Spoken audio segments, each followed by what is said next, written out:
What's up, meatheads? Coach Mandler here, and today I'm going to teach you the finer points on how to properly execute a double hand swing. We're going to talk about the setup. We're going to talk about how to properly pre-tension your body so that you're activating all the muscle fibers responsible for executing the movement itself. We're going to talk about the grip. We're going to talk about how to properly initiate the movement, and most importantly, for a lot of you guys out there doing this wrong, the common mistakes that a lot of you are making. Not only that, but at the very tail end of the video, we're also going to discuss some of the different variations that you can add to help keep your routine spiced up and getting you moving closer to the body that you want. So first off, why do this exercise tutorial? Well, really simple. Whenever you're utilizing kettlebells as a tool for helping you improve how you look naked as well as how you perform, the fundamental approach to ballistic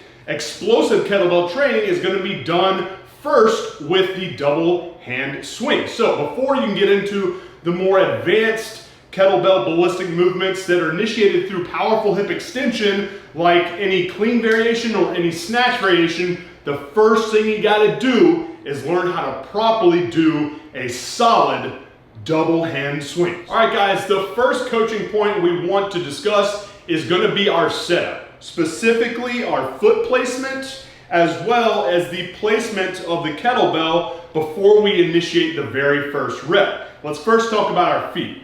I like to have my feet very slightly pointed outwards and have my feet rooted down slightly outside of shoulder width.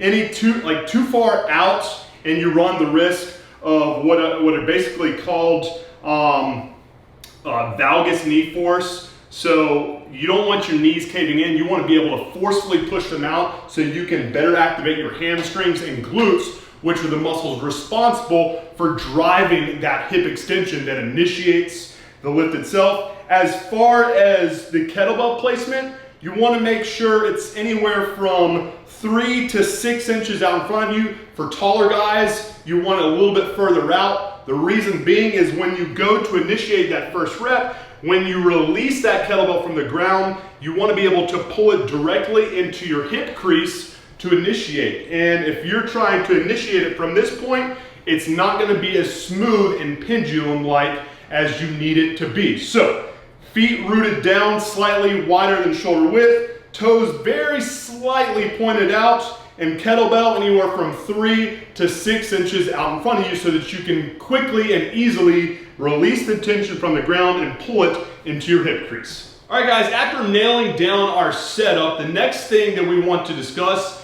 is properly pre-tensioning our body so that the stabilizing muscles as well as the muscles that act as the primary movers of the double hand swing can be properly tensioned and activated so that it does the job that we want it to do. And that's a two-part coaching cue. Number one, we got to get you to where you're properly tightening up your core, all right? So pretty much every muscle surrounding your spine that keeps that spinal column in that neutral position is going to want to be nice and tight to help better insulate that spine so that during the movement itself, it remains in that safe and powerful neutral spine position. So treat this as if you were about to get gut punched. You're not just going to suck in and take that punch that way. No, you're going to push out and flex every muscle surrounding your spine that you can. So don't suck in, brace tightly, and act as if you're about to get punched in the stomach in order to properly take it. That is step one. The next thing we want to talk about regarding properly pre-tensioning for anticipation of initiating the movement itself is going to be your scapular placement. In order to properly execute the swing, we need to make sure our scapular placement is locked down. So you don't want to have your shoulder blades reached out forward. You want to be retracted and depressed and have your elbows locked in this position so that your shoulders are externally rotated, your lats are activated and co-contracting with your core. You've got a nice, simple movement right there that is tight and not allowing that kettlebell to get too far out in front of you. So with pre-tensioning, the goal is simple. Keep your core tight, keep your lats activated, and you do that by maintaining a braced core and retracting like this and depressing your scapula. Doing that allows for a very short movement and allows for a very powerful movement at the same time. All right, guys, the next thing we want to discuss is going to be our grip on the kettlebell handle itself. Two things I want to discuss about here. Number one is your grip strength, and number two is where in particular you're grabbing on the kettlebell handle in conjunction with your hand. So let's first talk about where you're gripping the kettlebell.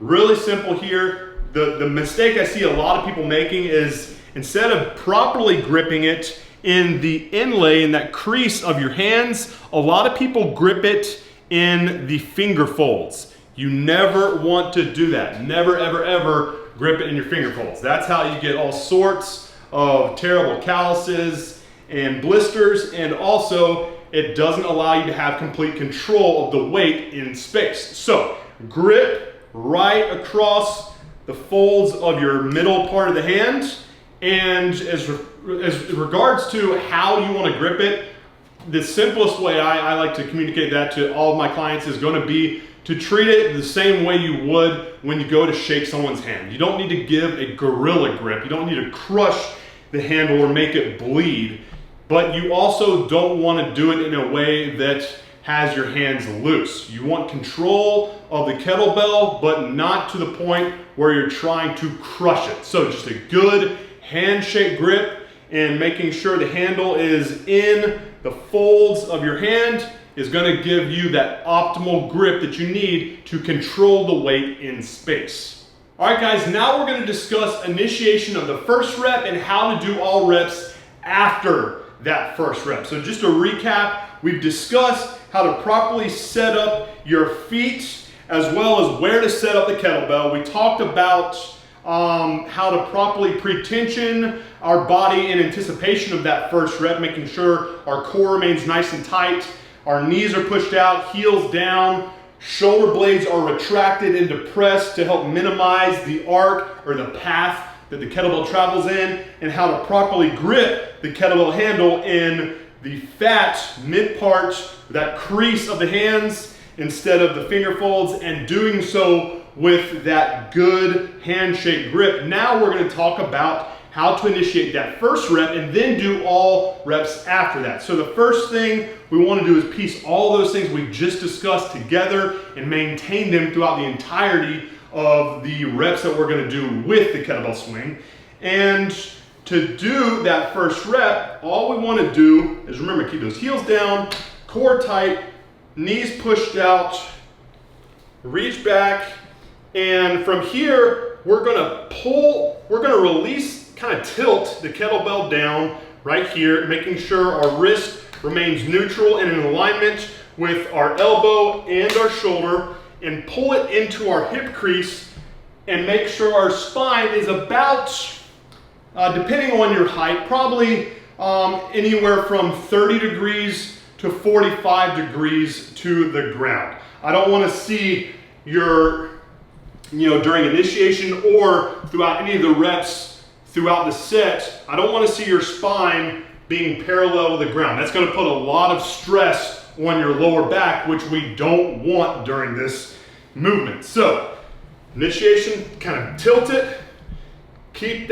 all those cues and that pre-tension we talked about, elbows tucked in, shoulders rotated out, and then we're going to pull it into our hip crease like such and drive through.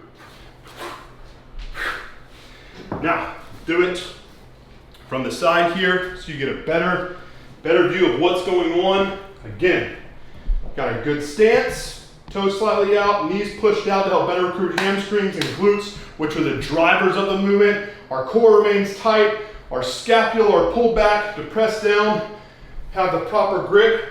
Gonna pull it into our hip crease, spine's in proper neutral position, pull it in hip crease, drive through. Flex those glutes, drive through.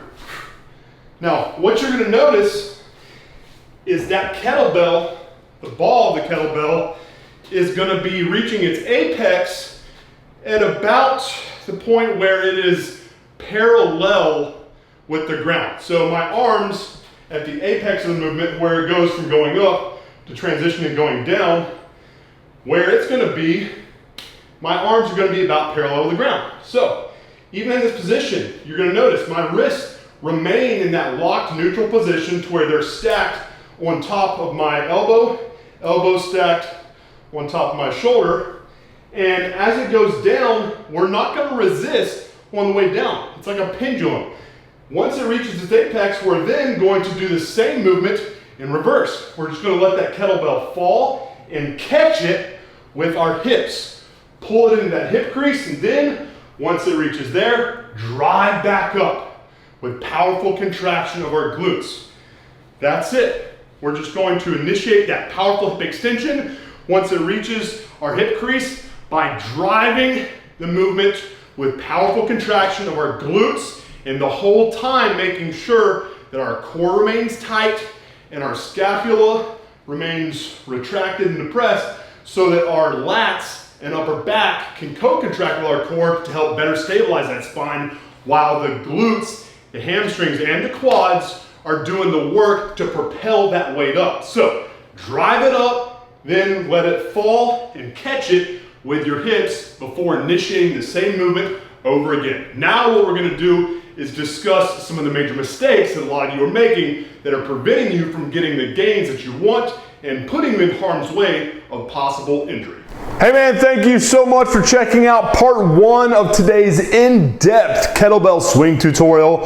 Hopefully you had some solid takeaways from it that'll help you start implementing and executing this killer movement with greater proficiency. If you did, please make sure you stay tuned for the follow-up, part 2 to this tutorial that I'm sharing tomorrow that'll cover the 6 most common mistakes guys make when doing swings, the simple solution to each problem, which helps eliminate chance of injury while maximizing gains, and my top 4 swing variations to help you build more size, strength, speed, and muscularity with this badass movement. It's all coming to you tomorrow, so be on the lookout for that. Now, if you enjoyed today's swing tutorial and want me to keep sharing coaching videos like this that help give you a clear understanding on how to properly execute powerful movements that yield powerful results, then do you and me both a solid by first hitting the thumbs up button so I know I'm on the right track for giving you the tools you need to help achieve your specific training goals sooner rather than later. Second, subscribe and hit the alert icon so you're notified the instant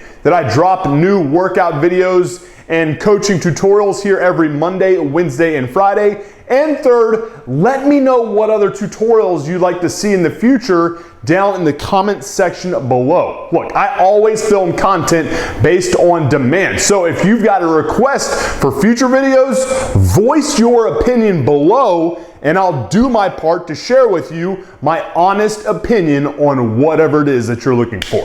Appreciate your time, guys. Have a good one. Mandler